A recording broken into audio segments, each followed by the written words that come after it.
your study from 2013. Can you tell me a little bit what you and your colleagues were looking to discover? Yeah, so this paper we did when I was actually a graduate student in Tufts, this was done in Boston, so not in Durham, North Carolina.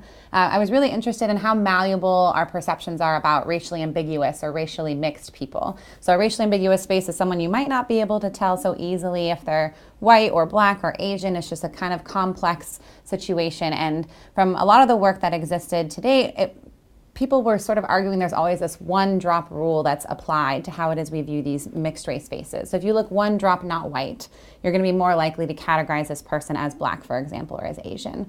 But I really didn't believe that it was always this very strict outcome. And so studying kids is a really novel way to look at how are these perceptions developing for the first time. And so what we did in this study was we recruited about 200 kids in the Boston area, younger kids, so across the ages of 4 to 7. And we measured what we call racial constancy or racial essentialist understanding. And that's just a fancy word for how fixed kids think about race. So once you're born white, you stay white forever, or once you're born black, you stay black forever. And what we know from a lot of psychology research is once kids adopt these more fixed-like thinking about race, it tends to predict the stereotypes that they apply to different groups that they meet in their society. So what we ended up finding was that for these white children who actually had adopted this more strict fixed adult-like thinking about race, they were more likely to categorize racially mixed biracial black-white faces as black or as their outgroup. But kids without this very fixed understanding, they actually were more likely to remember these faces as an in-group or as a white face. What are the implications for that?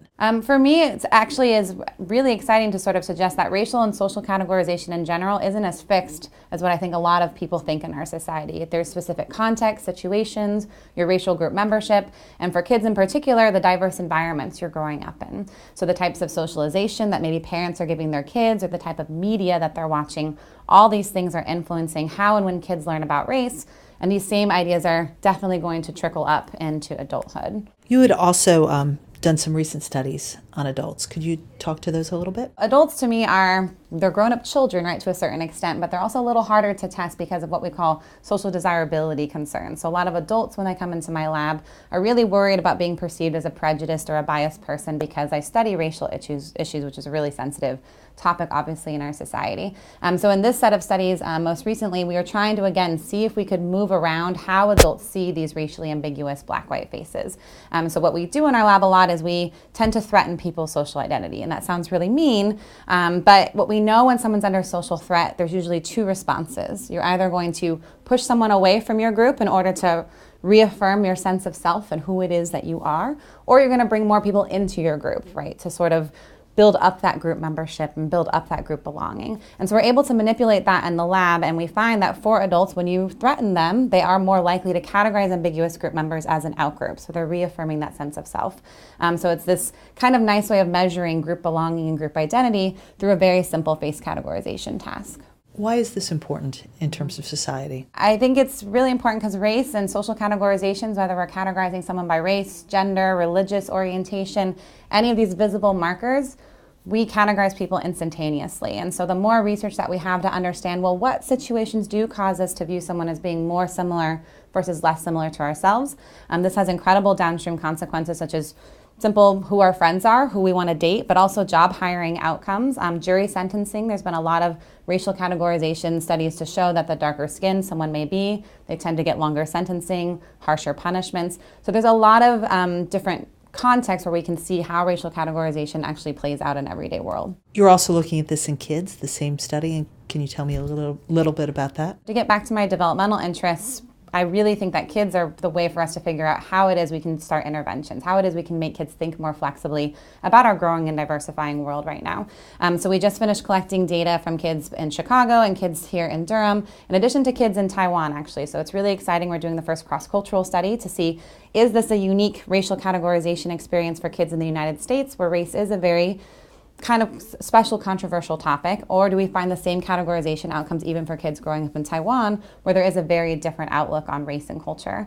So we're showing kids Asian, white, mixed race faces right now in the lab, and we're trying to see if kids from different racial backgrounds are more likely to see those faces as white or as Asian. So here in Durham, it's only about 6% of the population that's Asian versus kids growing up in Taiwan, it's 98% East Asian.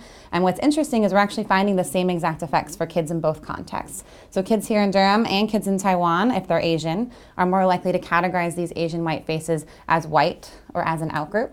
But white children growing up here in Durham are actually more likely to categorize them as Asian or as their outgroup. So again, the same kind of outcome where when you see an ambiguous group member, we're usually more motivated to categorize them as someone who's different than we are. And this seems to maybe be a broader, more universal process than what research has sort of argued to date. What are the implications in terms of society for studies like yours? For me, studying mixed race faces is really exciting because we know that this is the fastest growing demographic in the country, at least in the United States right now, and we really don't know very much about how it is biracial people are perceived or treated from childhood all the way through adulthood. So this is really some of very early work, I think, where we're trying to figure out what are the situations when someone would categorize a biracial person correctly or incorrectly. And the other kind of exciting point is what we don't know how this growing group of biracial people is actually maybe going to shift racial attitudes and racial perceptions in different ways. To date, we think really fixed about racial group membership. You're either white or you're black. You can't be two things at one time. And psychology research, I think, has been really guilty in making sure we only think about the fact that we have one in-group and one out-group. So you're not a female scientist, you're just a female or a scientist. So this kind of dual identity, dual group membership, to me, the biracial population is really pushing, I think, kids and adults to start thinking a little more flexibly about the different groups we can actually belong to. What does this say to parents? The biggest question I always get, particularly of parents of biracial kids when they come into my lab, is how can I raise my kid positively? What can I do to raise my biracial child? The biggest answer I always give to most parents is to just let your child identify however it is they want to identify.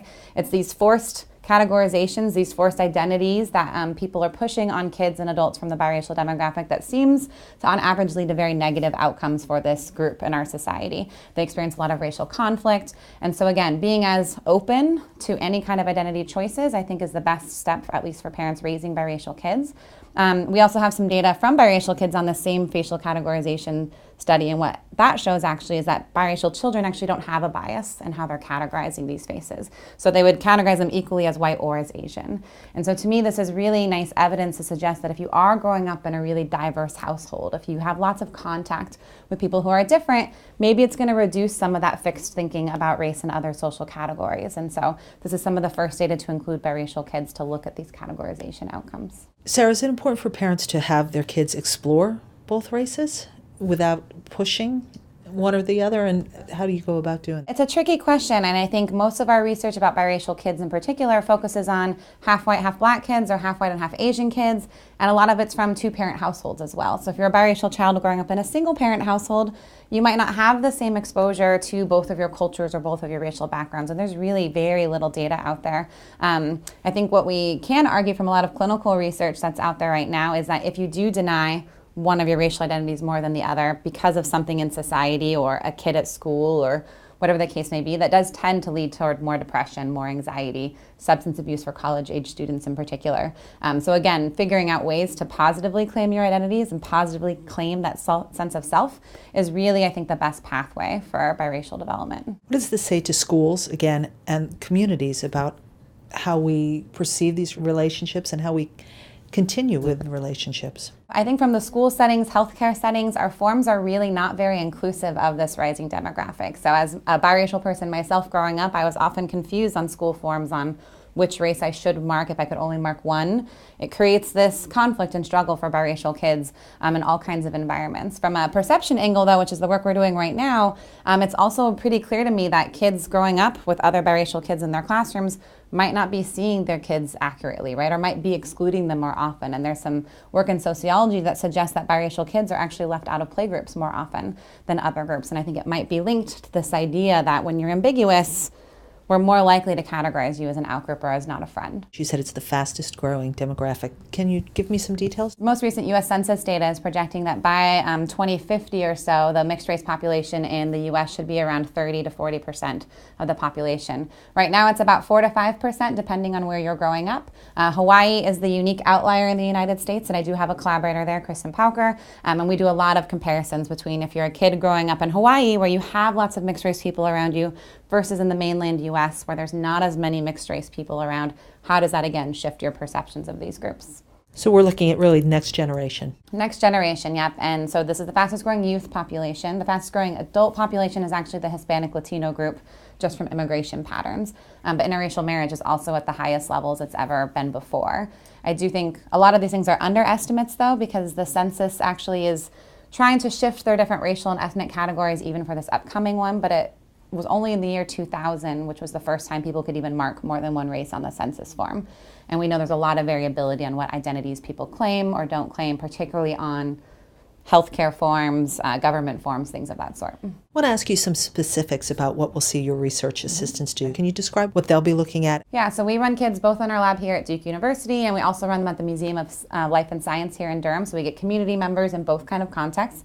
So what you'll see them do is a fun little iPad game, which is a face matching game. So they'll see an ambiguous biracial face at the top of the screen, and then we simply ask the kids, does this face look more like this person or this person? So we never provide racial labels to the kids, importantly, because we're not here to teach them about race. It's really a visual kind of matching paradigm for the kids to play.